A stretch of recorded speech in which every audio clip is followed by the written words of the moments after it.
يا حسين حسين حسين يا حسين حسين حسين. أعوذ بالله من الشيطان اللعين الرجيم. بسم الله الرحمن الرحيم. الحمد لله رب العالمين والعاقبة للمتقين والجنة للمؤمنين والنار للملحدين، والصلاة والسلام على سيد الأنبياء والمرسلين سيدنا ونبينا وشفيعنا أبي القاسم محمد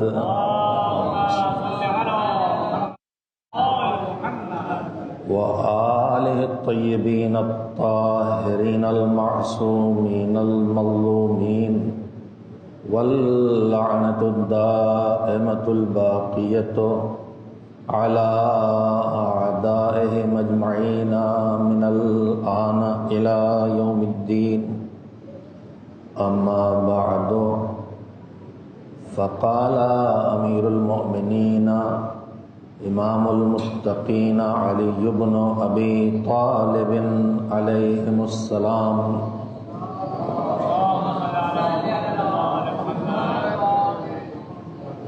انظروا إلى أهل بيت نبيكم فالزموا سمتهم واتبعوا أثرهم فلن يخرجوكم من هدى ولن يعيدوكم في ردى، فإن لبدوا فالبدوا وإن نهضوا فانهضوا ولا تسبقوهم فتضلوا ولا تتأخروا عنهم فتهلكوا. صلوات بھیجیے محمد و آل محمد علیہ وسلم.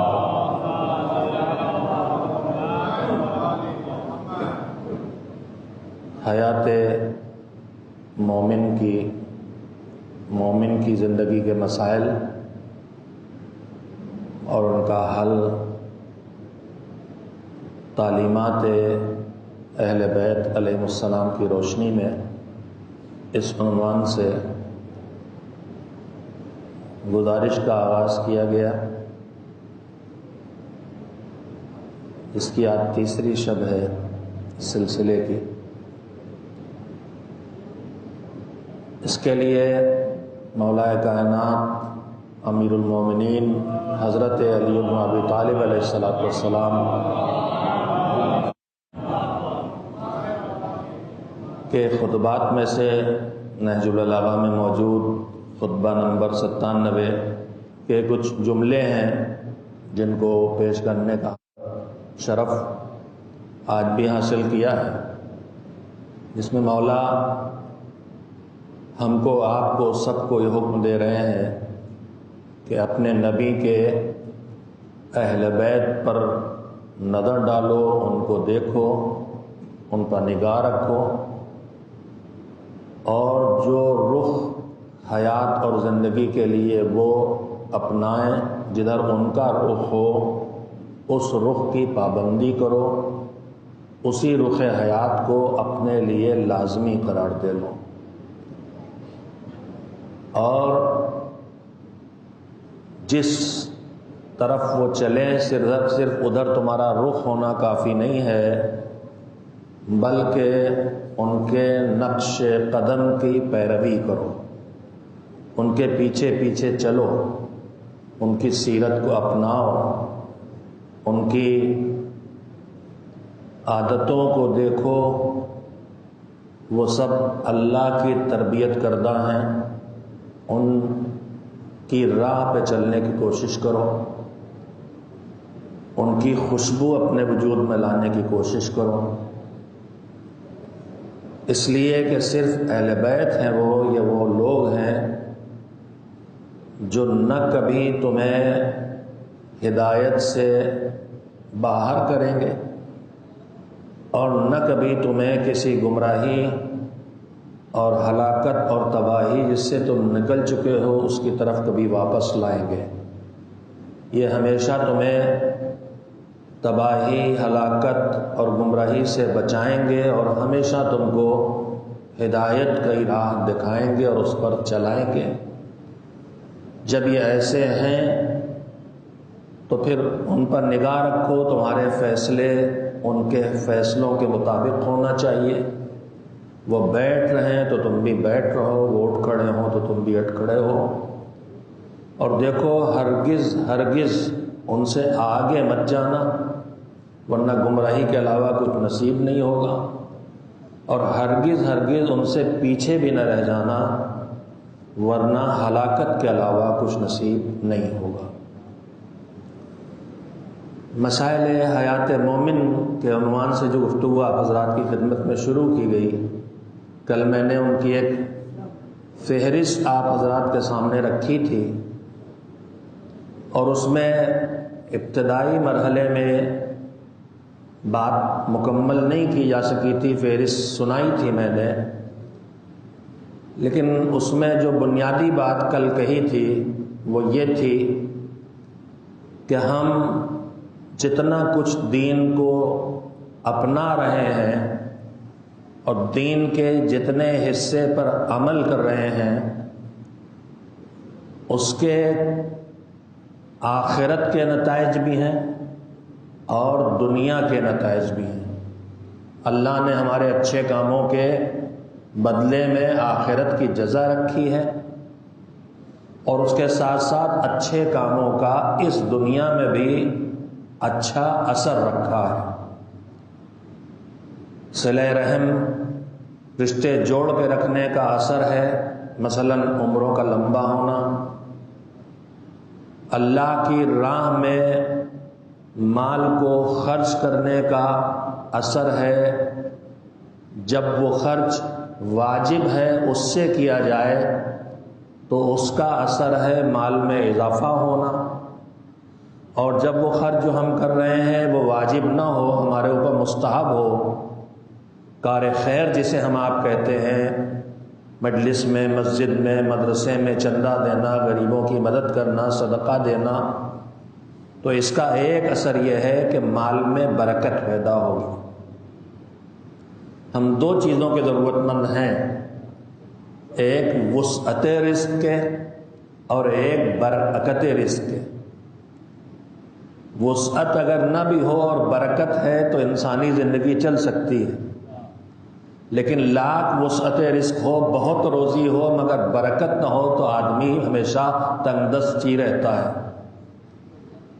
وسعت رزق واجبات مالی ادا کرنے سے پیدا ہوتی ہے، زکوٰۃ اور خمس، اور برکت رزق واجبات مالی نہیں بلکہ اللہ نے جو ہمارے اوپر واجب نہیں کیے ہیں مالی اچھے کام، اپنی جیب سے وہ کار خیر کرنے کے نتیجے میں برکت پیدا ہوتی ہے۔ تو میں اس وقت پھر ان جزیات میں ابھی نہیں جاؤں گا، میں یہ عرض کرنا چاہتا ہوں کہ پروردگار عالم نے جو جزا ہے وہ آخرت میں رکھی ہے، اور کل یہ جملہ کہا تھا کہ جزا ہمارا حق نہیں ہے، اللہ کا فضل ہے، اور میں باتیں اس لیے بھی دہراتا ہوں کہ ذہنوں میں باقی رہیں، اور ان تذکروں کا مقصد بھی یہی ہے کہ جو سید الشہداء کے قربانی کا مقصد تھا، لطلب الاصلاح فی امت جدی، ان محرم کی مجالس کا نتیجہ یہ ہو کہ دیکھیں کہ ہمارے اندر کتنی اصلاح ہوئی ہے، کتنے بگاڑ کم ہوئے ہیں، کتنی اچھائیاں آئی ہیں، کتنی باطل کے مقابلے میں استقامت پیدا ہوئی ہے، کتنی مصائب اور مشکلات میں کو برداشت کرنے کی قوت پیدا ہوئی ہے، کتنی خدا سے قربت پیدا ہوئی ہے۔ تو مالک نے اثرات رکھے ہیں، دنیا میں اثر ہے، آخرت میں جزا ہے، مگر مومن کی زندگی کا ایک مسئلہ یہ بھی ہے کہ بہت سے وہ کام جن کا دنیا میں اثر دکھائی دینا چاہیے وہ اثر اس دنیا میں دکھائی نہیں دیتا۔ اس کے پیچھے جو اسباب ہیں ان کو میں آپ حضرات کی خدمت میں رکھوں گا۔ میں نے اسی سے جوڑ کے آپ کی خدمت میں عرض کیا تھا کہ دنیا کا اثر ہو یا آخرت کی جزا ہو، یہ دونوں چیزیں تب حاصل ہوں گی جب ہم جو کچھ کر رہے ہیں، چاہے وہ فرش عزا پہ بیٹھ کے مجلس کرنا ہو، چاہے مصلی پہ بیٹھ کے نماز پڑھنا ہو، چاہے اسپتال میں جا کے بیمار کی عیادت کرنا ہو، چاہے کسی غریب کے گھر پہ جا کے چپکے سے اس کی مدد کرنا ہو، جو کچھ بھی ہم اچھے کام کر رہے ہیں ان کی آخرت کی جزا اور دنیا کا اثر دونوں چیزیں اس بات پر موقوف ہیں کہ یہ اللہ کی بارگاہ میں قبول ہو جائے۔ قبول ہونے کے بعد ایمانی سفر شروع ہوتا ہے۔ آج میں دراصل ایک طرح سے اپنے موضوع کی ایک تمہیدی گفتگو ہی آپ کی خدمت میں رکھنا چاہتا ہوں، اس بنیاد پر کہ اللہ نے جو ہمیں توفیق دی ہے کہ ہم اس فرش عزا پہ آ کے بیٹھے ہیں سید الشہداء کا ذکر سننے کے لیے، یہ ذکر سننے کے لیے جو ہم فرش عزا پر ہیں، اس کے لیے کون چیز ہے جو ہمیں لے کے آئی ہے؟ تو اس کا جواب یہ ہے کہ ان کی محبت ہے جو ہمیں فرش عزا پر لے کے آئی ہے۔ میں آج تھوڑی دیر صرف جگانے کے لیے، صرف احساس پیدا کرنے کے لیے کچھ معصومین علیہ السلام کے ارشادات کے سہارے ہی آپ کی خدمت میں عرض کرنا چاہتا ہوں کہ جتنی محبت ہمیں ہے اس سے کہیں اور بہت زیادہ محبت ان کو ہم سے۔ اور میں اس لیے کہنا چاہتا ہوں کہ جب یہ احساس بیدار ہوگا تو یہ احساس کہ ان کو ہم سے زیادہ محبت ہے، جتنی ہم ان سے محبت کرتے ہیں اس سے زیادہ وہ ہم سے محبت کرتے ہیں، تو ہمارا یہ احساس ہم کو اس سدھار کی طرف لائے گا جس کے لیے انہوں نے قربانیاں دی تھیں۔ اس لیے میں آج تھوڑا وقت آپ کا اس سلسلے میں لینا چاہتا ہوں، اور اپنے نوجوانوں کے لیے بھی، کہ وہ محسوس کر لیں کہ ان کو ہم سے کتنی محبت ہے۔ میرے عزیزوں، اس دنیا میں پروردگار عالم نے ہم سارے انسانوں کو آگے بڑھنے کے لیے جو صلاحیتیں دی ہیں، ان صلاحیتوں میں ایک صلاحیت یہ ہے کہ ہم میں سے ہر انسان اپنے آپ کو دوسروں سے بہتر دیکھنا چاہتا ہے، اپنے سے دوسروں سے اپنے آپ کو اچھا دیکھنا چاہتا ہے، دوسروں سے اپنے آپ کو آگے دیکھنا چاہتا ہے۔ کس چیز میں؟ جس چیز کو وہ اپنے لیے اچھا سمجھتا ہے۔ تو کوئی یہ نہیں چاہتا کہ اگر میرے لیے، اگر اس کی نگاہ میں علم اچھا ہے تو کوئی نہیں چاہتا کہ وہ فلاں صاحب مجھ سے علم میں آگے ہوں، میں ان سے پیچھے رہوں۔ اگر کسی کی نگاہ میں پیسہ سب سے اچھی چیز ہے تو کوئی نہیں چاہتا کہ سب سے زیادہ پیسہ فلاں کے پاس ہو، میرے پاس ان سے کم ہو۔ یہ ایک انسانی فطرت ہے، اور اللہ نے فطرت ترقی کے لیے دی ہے۔ میں ایک فطری بات کے سہارے ہی اپنی گزارش کو آپ کی خدمت میں رکھنا چاہتا ہوں۔ ہمارے اندر یہ جذبہ ہے کہ ہم ہر معاملے میں اپنے آپ کو دوسرے سے آگے دیکھنا چاہتے ہیں، لیکن یہ جذبہ ایک جگہ آ کے بدل جاتا ہے۔ ہم ہر معاملے میں اپنے آپ کو دوسرے سے آگے، دوسرے سے بہتر دیکھنا چاہتے ہیں، لیکن یہ جذبہ اولاد کے لیے آ کے بدل جاتا ہے۔ یہ ایک سچائی ہے، شاید میں آپ کی خدمت میں اس طرح نہیں کہہ سکا کہ آپ محسوس کریں۔ سب سے آگے، سب سے اچھا اپنے کو دیکھنا چاہتا ہے، اور دوسروں کو آگے دیکھ دیکھ کے کبھی حسد کی بیماری کا شکار بھی ہو جاتا ہے، اور اس سے آگے جانے کے لیے خود آگے بڑھنے کی کوشش کرنے کے بجائے اسے پیچھے کھینچ کے لانے کی کوشش کرنے لگتا ہے۔ لیکن اسی انسان کو جو سب سے بہتر خود کو دیکھنا چاہتا ہے، سب سے آگے خود کو دیکھنا چاہتا ہے، سب سے اونچا خود کو دیکھنا چاہتا ہے، اس انسان کی یہ فطرت اولاد کے لیے بدل جاتی ہے۔ ہر انسان اپنی اولاد کو اپنے سے اچھا دیکھنا چاہتا ہے، اپنے سے بہتر دیکھنا چاہتا ہے، اپنے سے آگے دیکھنا چاہتا ہے۔ یہ ایک فطری بات ہے۔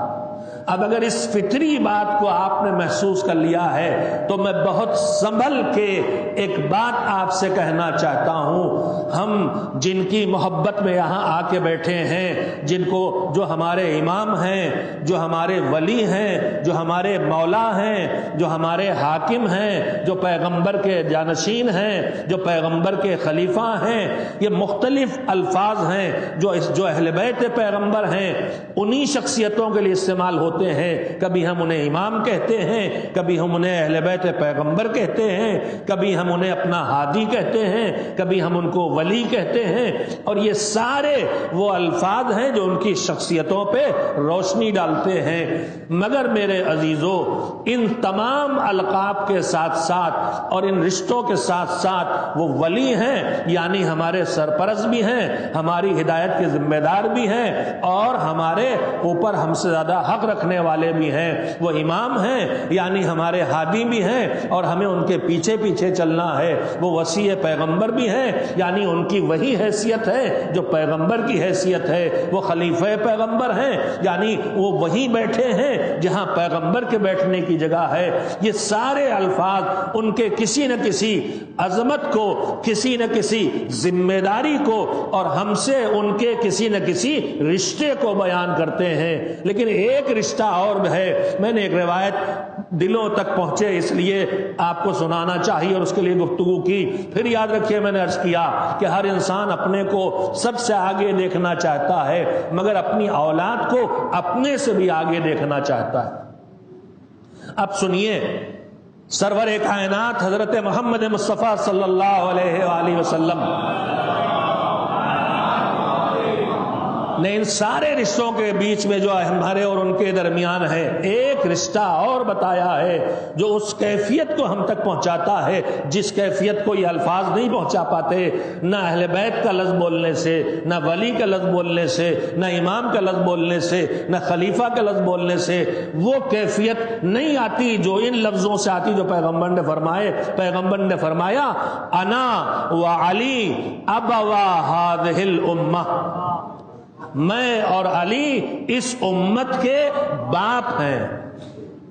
میرے عزیزوں، میں نے ابھی عرض کیا، اور فوراً کوئی فیصلہ نہ کیجئے گا، میں آگے بھی اور کچھ کہنے والا ہوں۔ میں نے ابھی عرض کیا کہ باپ اور ماں وہ ہوتے ہیں جو اپنی اولاد کو اپنے سے آگے دیکھنا چاہتے ہیں۔ میرے عزیزوں، علی اور محمد ہمارے باپ ہیں، مگر ہمیں بھی پتا ہے اور انہیں بھی پتا ہے کہ ہماری اتنی حیثیت نہیں ہے کہ ہم کبھی کہیں کسی مسئلے میں ان سے آگے جا سکیں۔ ان سے آگے جائیں گے تو گمراہ بھی ہوں گے، ہلاک بھی ہوں گے، مگر وہ ہمارے باپ ہیں تو ان کے دلوں کی تمنا یہ ہے کہ تم ہم سے آگے نہیں جا سکتے تو کم سے کم ہمارے علاوہ دنیا میں جو بھی ہیں ان میں سب سے آگے تم کو ہونا چاہیے۔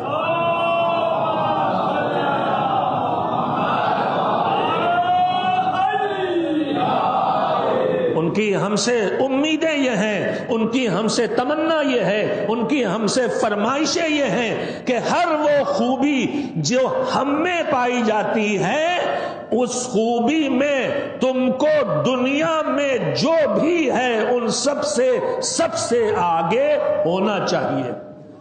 میں یاد دلاؤں آپ کو، بقرعید گزری ہے، اس سے پہلے عید گزری ہے، اس میں ایک دعا قنوت میں ہم بار بار پڑھتے ہیں جس کا آغاز ہوتا ہے تو کبریا اور عظمتوں، اللہم اہل الکبریاء والعظمت واہل الجود والجبروت واہل العفو والرحمہ واہل التقوی والمغفرہ۔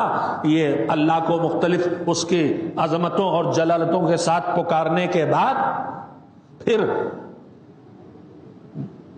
اس دن کے بارے میں ذکر ہوتا ہے کہ یہ دن کون سا دن ہے جسے تو نے ذخیرہ بنایا ہے پیغمبر ان کی آل کے لیے، اور پھر دعا شروع ہوتی۔ دعا کیا ہوتی؟ پہلی دعا یہ ہوتی ہے ان تصلیہ علی محمد و آل محمد۔ میں نے پیغمبر کا نام اور ان کی آل کا نام بھی لیا ہے، اللہ صلی علی محمد و آل محمد۔ میں آپ کا شکر گزار ہوں، آپ پوری توجہ سے میری گزارشات کو سنتے ہیں۔ میں بھی یہ کوشش کرتا ہوں کہ آپ کا جتنا وقت لوں بے مقصد نہ ہو۔ معصوم کا ایک ارشاد ہم سب کو ہمارے اپنے پیش نظر رکھنا چاہیے۔ معصومین نے بار بار یہ کہا ہے تم خالی ہماری باتیں لوگوں تک پہنچاؤ، تم اپنا کام بس اتنا کرو، ہماری بات پہنچاؤ، اس کے آگے ہماری باتیں اپنا کام کریں گی۔ یعنی ہمارا کام آپ کے کانوں تک اہل بیت کی باتیں پہنچانا ہے، اور اس کے بعد پھر ان باتوں کا کام ہے آپ کے دلوں تک پہنچ جانا۔ میں اپنے کام میں کمزور ہو سکتا ہوں مگر ان کے کسی کام میں کوئی کمزوری نہیں آ سکتی، لہذا کانوں تک پہنچائی جائے تو دلوں تک تو اترنا ہے انشاءاللہ۔ ایک صلوات بھیجے محمد و آل محمد۔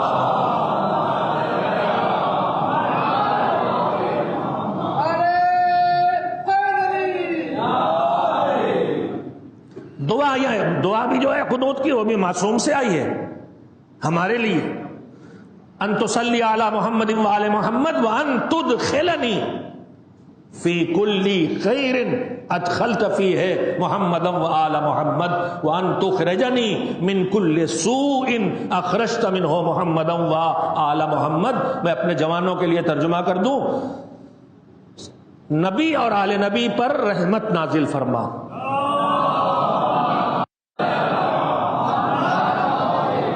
بار بار کے سنے ہوئے جملے بھی دہراتا ہوں تاکہ اگر بھولے آدمی تو یاد آ جائے۔ چھٹے امام حضرت جعفر صادق علیہ السلام کا ارشاد ہے، امام نے فرمایا، دعا کے آداب میں سکھایا ہے، ہم تقریباً سبھی جانتے ہیں لیکن بات دہرانا اگلی نسلوں تک پہنچانے کے لیے بھی ہوتا ہے۔ میری اس گفتگو چھوٹے بچے اور بچیاں بھی سن رہے ہوں گے، آداب دعا میں ایک چھوٹی سی چیز سیکھ لیں۔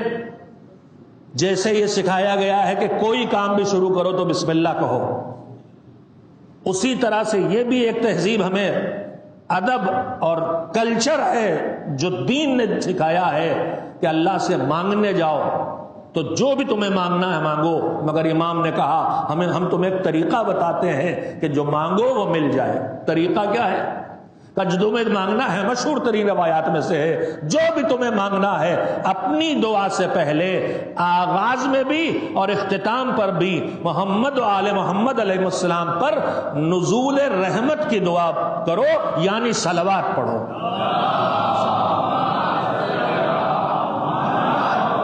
امام نے تو فرمایا کہ اس لیے کہ اللہ کوئی دعا سنے نہ سنے تمہاری یہ دعا ضرور قبول کرتا ہے۔ اس کی گارنٹی ہے کہ جب نزول رحمت کی دعا کرو گے، صلوات پڑھو گے تو نزول رحمت ہوگی۔ اور میرے عزیزو یہیں پہ ایک جملہ اور کہنا چاہتا ہوں کہ یہ نہ سمجھیے کہ نزول رحمت خالی ان پہ ہوتا ہے، آپ کو کچھ نہیں ملتا۔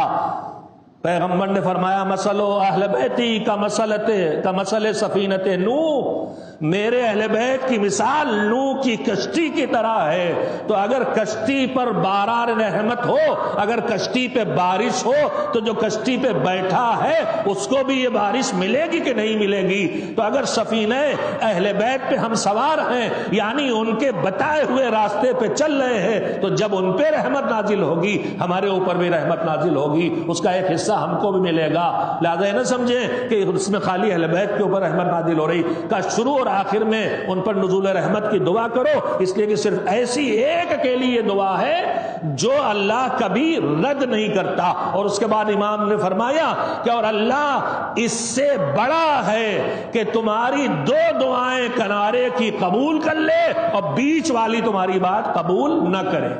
یہ ایک تہذیب سکھائی گئی ہے، ایک دعا کا کلچر سکھایا گیا۔ لہذا دعا میں آپ دیکھیں گے صلوات سے دعا شروع ہوتی ہے، وَأَن تُدْخِلَنِي فِي كُلِّ خَيْرٍ أَدْخَلْتَ فِيهِ مُحَمَّدًا وَآلَ محمد۔ پروردگار مجھے ہر اس بھلائی میں، خیر میں داخل کر دے جس میں تو نے محمد و آل محمد علیہ السلام کو داخل کیا تھا، اور میرے مالک مجھے ان تخرجنی من کل سوء اخرجت منہ محمد و آل محمد صلواتک علیہ وآلہ اجمعین، اور مجھے ہر اس برائی سے نکال دے کہ جس سے تو نے اہل محمد و آل محمد علیہ السلام کو باہر رکھا تھا۔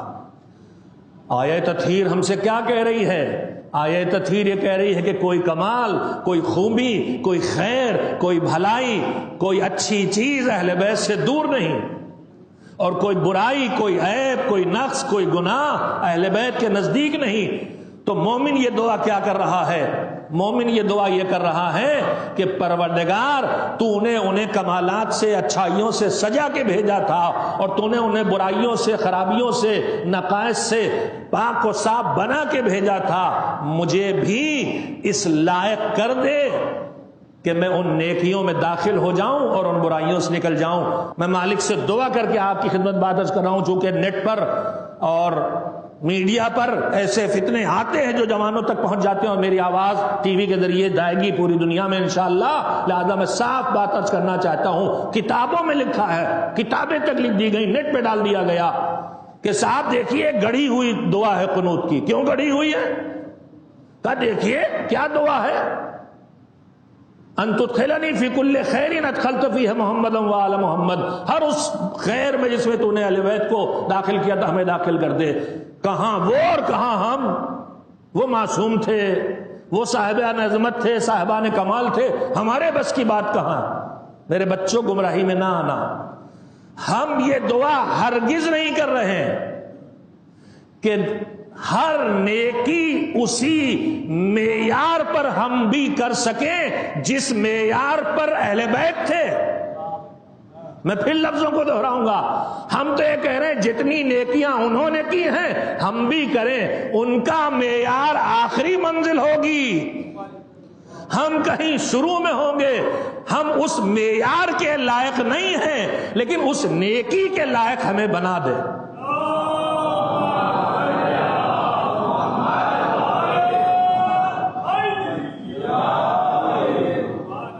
ہم معصوم نہیں ہیں، ہم سے ایسا نہیں ہوگا کہ زندگی میں کبھی کوئی غلطی نہ ہو، گناہ نہ ہو، خطا نہ ہو، وہ تو وہ معصوم تھے، لیکن ہم سے اتنا تو ہو کہ ہم اتنے تو ہو جائیں کہ برائیوں سے باہر کم سے کم ایک ہی بار صحیح نکل جائیں، کم سے کم اتنا تو کر لیں، اور جب اتنا ہوگا تو پھر اس کے بعد توفیقات میں اضافہ ہوتا چلا جائے گا، اور پھر وہ سلمان فارسی بھی وجود میں آ جائے گا جس کے لیے اعلان کیا جاتا ہے کہ سلمانو منا اہل البیت، یعنی گناہ چھوڑ چھوڑ کے بغیر عصمت کے اور نیکیاں کر کر کے بغیر عصمت کے سلمان اس اعلیٰ کوالٹی پر ایمان کے پہنچ گئے کہ تھے تو نہیں اہل بیت میں، مگر اتنے اپنے وجود کو آگے بڑھایا ہے کہ اہل بیت کہہ رہے ہیں ہم سے۔ تو میں نے بات کے درمیان بات اس لیے کہہ دی کہ گمراہی کے دروازے روز نئے کھل رہے ہیں، اور مجھے لگتا ہے کہ بہت پوری طرح سے میں بات کو واضح کر کے نہیں کہہ سکا۔ عید، بقرعید اور دوسرے ایسے نہ جانے کتنے جگہوں پر ہیں جو دین اسلام میں ثابت عبادتیں ہیں، ان کو ہٹا ہٹا کے جذباتی الفاظ کے ذریعے اس طرح کی چیزیں ایجاد کی جا رہی ہیں۔ انہی میں ایک اعتراض یہ بھی تھا کہ یہ قنوت کی دعا ہو ہی نہیں سکتی، ہم یہ دعا کر ہی نہیں سکتے کہ تمام وہ نیکیاں جن میں اہل بیت کو داخل کیا ہم کو داخل کر، اور وہ تمام برائیاں جن سے ان کو نکالا ہم کو نکال دے۔ ان کا معیار الگ ہے، ہمارا معیار الگ ہے۔ اگر یہی بات ہوتی تو پھر ہم کبھی یہ نہ کہتے مالک ہمیں علم عطا فرما، اس لیے کہ اللہ عالم ہے، کبھی ہم نہ کہتے ہمیں طاقت عطا فرما اس لیے کہ اللہ قادر ہے، کبھی ہم نہ کہتے ہمارے دلوں میں دوسروں کے لیے رحمت عطا فرما اس لیے کہ اللہ رحمان و رحیم ہے، کبھی ہم نہ کہتے کہ ہمیں قدرت عطا فرما اس لیے کہ وہ قادر ہے۔ تو ہم جو کہہ رہے ہیں وہ اپنی اوقات کے حساب سے کہہ رہے ہیں، اس کی عظمتوں کے لحاظ سے نہیں کہہ رہے ہیں۔ اسی طرح سے یہ دعا جو ہم کر رہے ہیں یہ ان کی عظمتوں کے ساتھ جو انہیں ملا ہے وہ نہیں مانگ رہے ہیں، ہم اپنی حیثیت کے مطابق اس میں سے بھیک مانگ رہے ہیں کہ تھوڑی تھوڑی بھیک اس میں سے ملتی چلی جائے تاکہ ہمارے اندر وہ خوشبو آ جائے، خوشبو ان کو پسند ہے۔ ایک صلوات بھیجیں محمد و آل محمد۔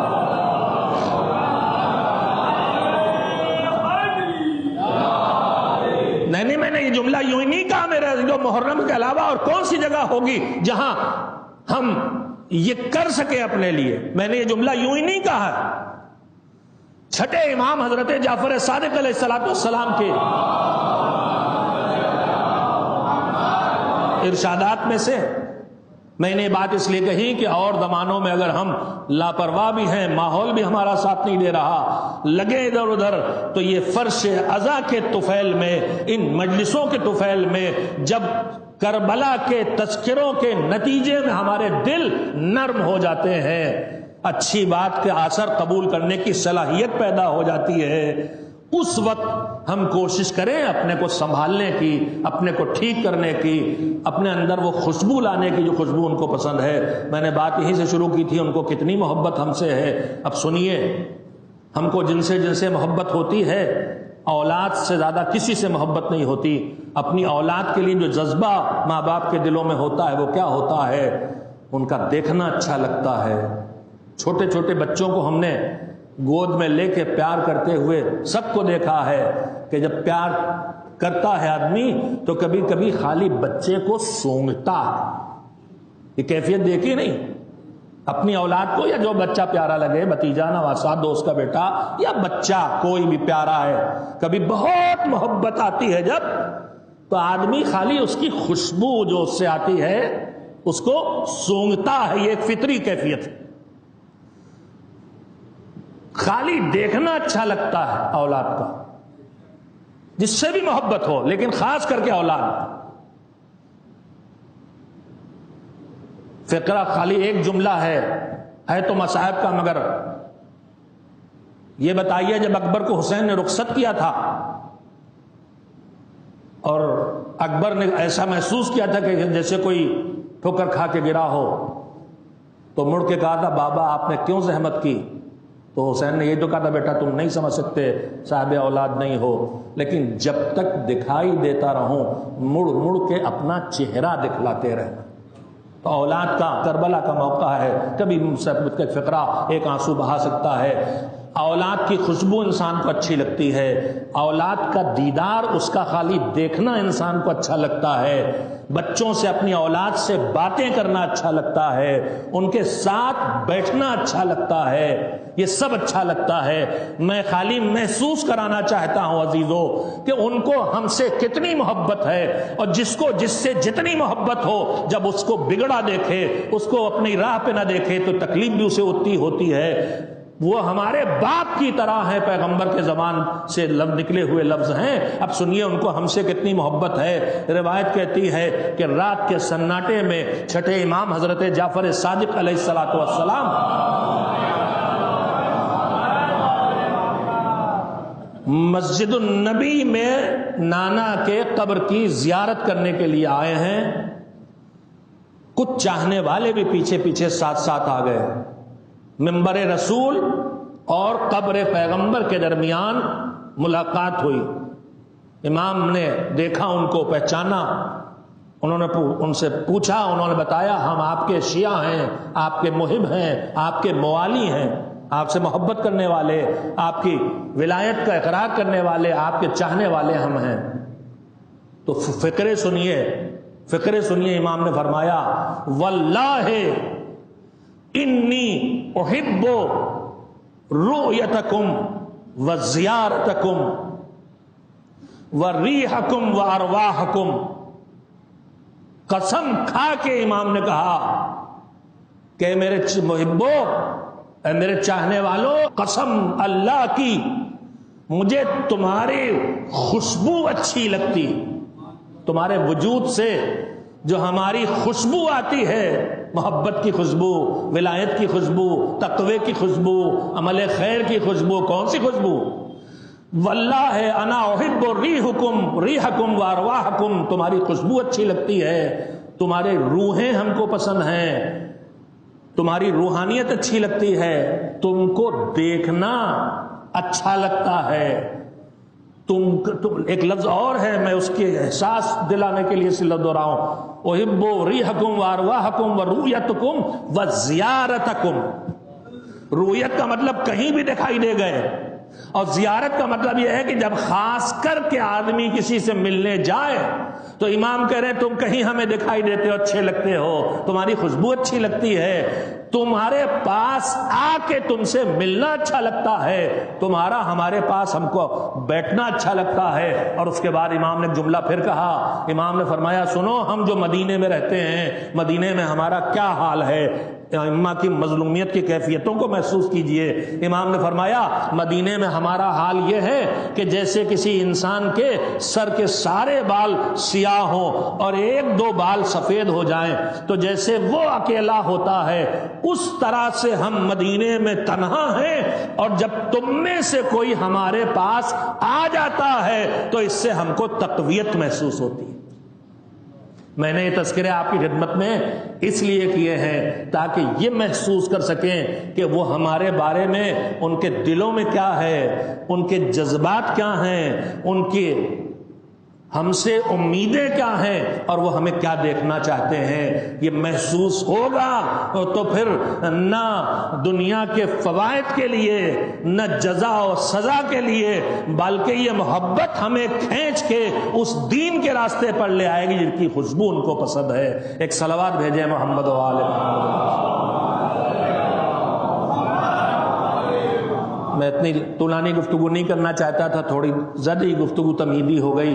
میں جلدی سے بات کو ختم کرنے کے لیے آپ کو یہ عرض کرنا چاہوں گا کہ ہم کہاں سے سفر شروع کر کے ایمانی اور کہاں تک اپنے آپ کو پہنچا سکتے ہیں۔ محرم میں نشانہ بنائیں کہ ہم جہاں ہیں وہاں سے آگے بڑھ کے ہم اپنے آپ کو کہاں تک پہنچا سکتے ہیں، اور وہ بھی معصومین کی دعاؤں کے سہارے۔ تیزی کے ساتھ 5-7 منٹ میں سنا لوں آپ کو۔ ایک صلوات بھیجیں محمد و آل محمد۔ دعاؤں میں یہ تینوں فقرے جو میں آپ کے سامنے پڑھنے والا ہوں، یہ ماہ مبارک رمضان جو ابھی محرم سے تھوڑا پہلے گزرا ہے، اس رمضان کی دعاؤں کے حصے ہیں۔ اس میں ایک دعا افتتاح کا فقرہ ہے جو حضرت ولی عصر عجل اللہ تعالی فرجہ الشریف سے منسوب ہے۔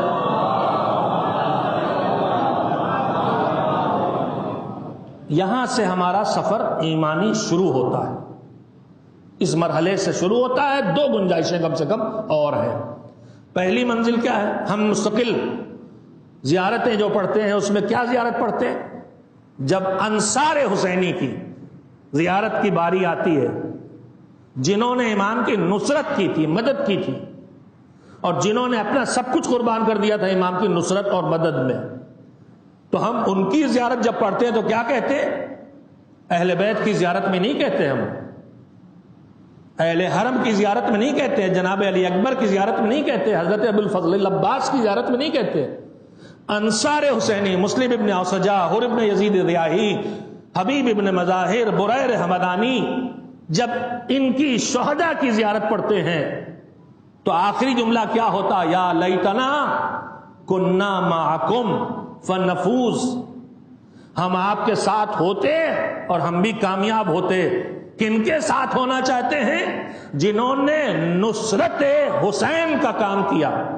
نصرت حسین نہیں تھی، حسین کی مدد نہیں ہے، حسین کی مدد اللہ کی مدد ہے، اللہ کی مدد ہے۔ یہ نصرت حسین ظاہری طور پر حسین کی مدد ہے، مگر حقیقتاً یہ اللہ کی مدد ہے اس کے دین کے بچانے کے لیے۔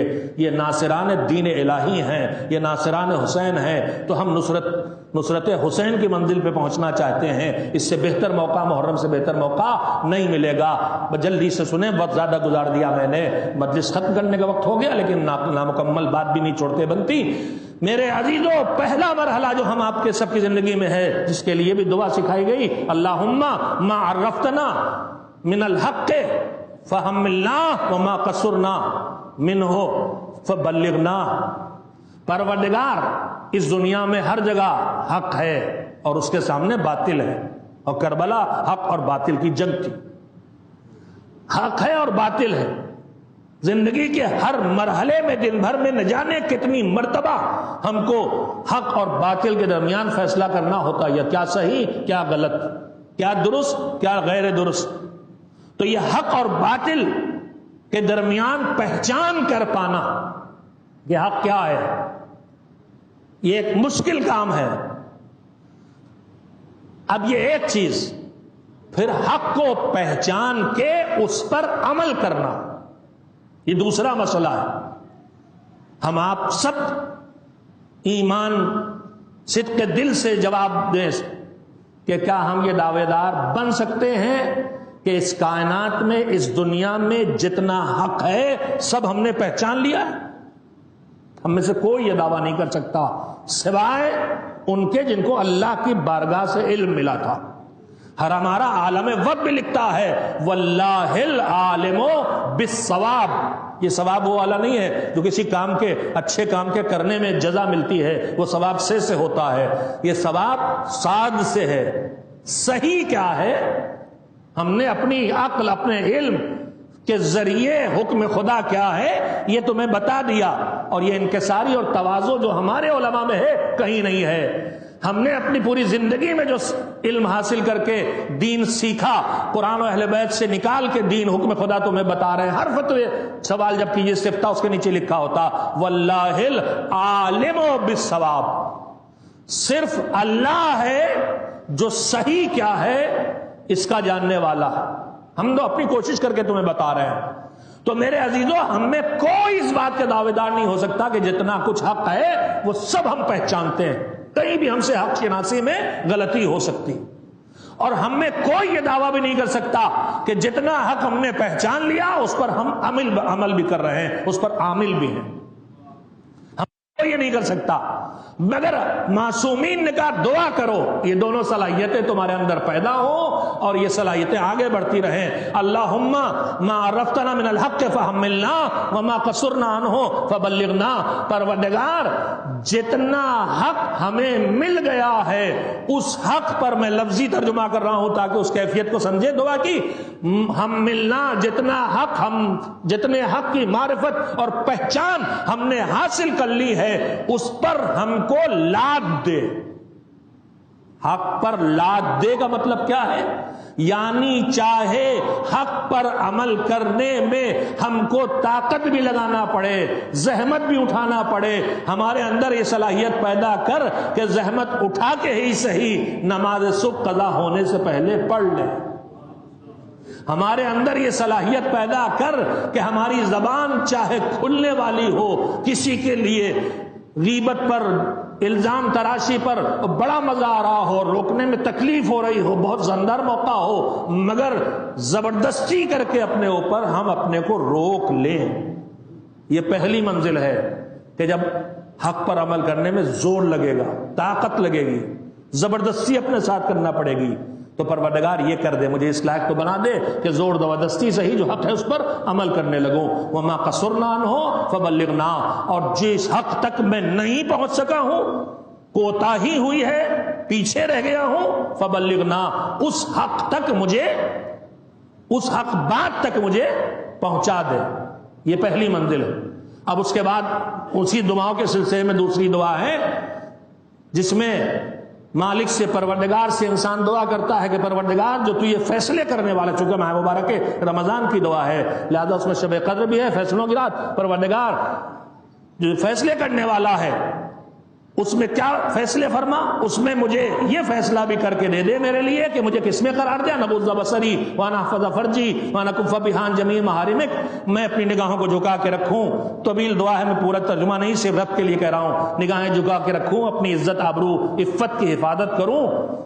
اور اس کے بعد اگلا جملہ کیا ہے کہ تیرے احکام کی اطاعت کرتے کرتے جو تو نے کہا ہے واجبات کو انجام دیتے دیتے اور جو تو نے حرام کیا اس سے اپنے آپ کو روکتے روکتے اس منزل پہ آ جاؤں حتی لا یکون شیء آثر عندی من طاعتک و خشیتک والعمل بما احببت والترک لما کرہتا، زور لگا کے اچھائی پر چلتے چلتے مجھے وہاں پہنچا دے ترقی دے کے کہ جیسے نوسکھیا ڈرائیور دیکھ دیکھ کے گیئر بدلتا ہے، دیکھ دیکھ کے کلچ پہ پیر رکھتا ہے، دیکھ دیکھ کے اسٹیئرنگ پکڑتا ہے، اور جب فنکار ہو جاتا ہے تو اسے نہ بریک لگانے کے لیے سوچنا پڑتا ہے، نہ کلچ بدلنے کے لیے سوچنا پڑتا ہے، نہ اسٹیئرنگ گھمانے کے لیے سوچنا پڑتا ہے۔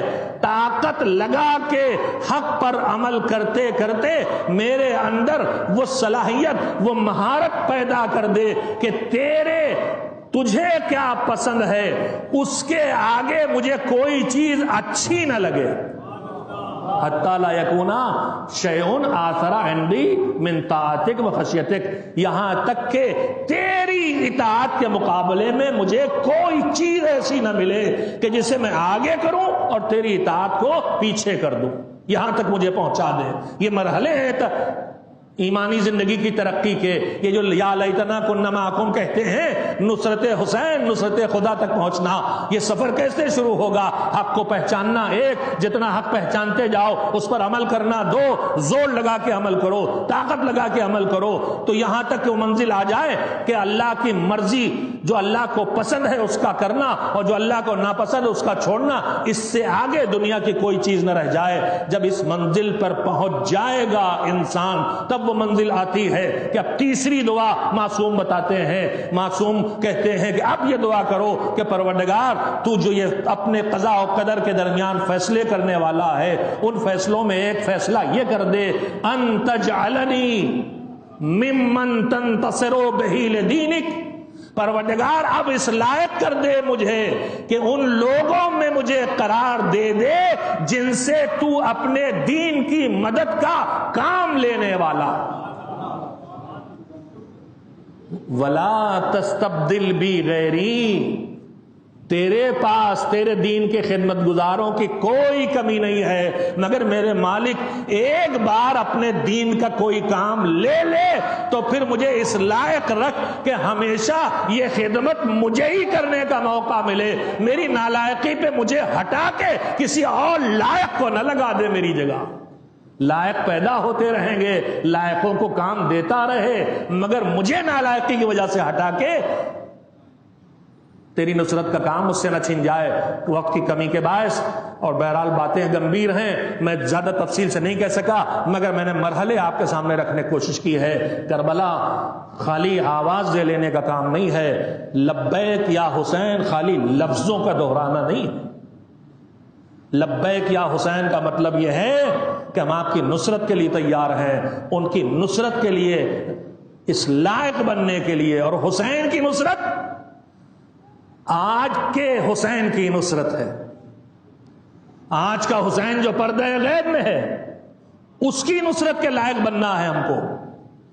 تو کیسے بنیں گے؟ میں نے وہ مرحلے آپ کو تیزی سے سنا دیے ہیں، لفظوں کو بار بار دہرا رہا ہوں، کم سے لفظ یاد رہ جائیں۔ پہلی چیز حق پہچاننے کی محنت، یہ حق پہچاننے کی صلاحیتیں پیدا کرنے کے لیے کیا کرنا ہوگا؟ کوشش کروں گا کہ معصومین کے ارشادات کے سہارے کچھ آپ کی خدمت میں عرض کر سکوں کہ حق شناسی اور حق پہچاننے کی صلاحیت پیدا ہو، اور اس کے بعد دوسری صلاحیت جو حق ہے، جو صحیح ہے، ہماری بے خبری ختم ہو، ہم خبردار صاحب علم بنے، دین کو سیکھیں، حق پہچانیں، اور اس کے بعد جو حق پہچانے اس پر عمل کرنے کی صلاحیت۔ عمل کرنے میں زور لگے گا، طاقت لگے گی، زبردستی کرنا پڑے گی، مگر دہراتے دہراتے اللہ توفیقات میں اضافہ کرتا چلا جاتا ہے۔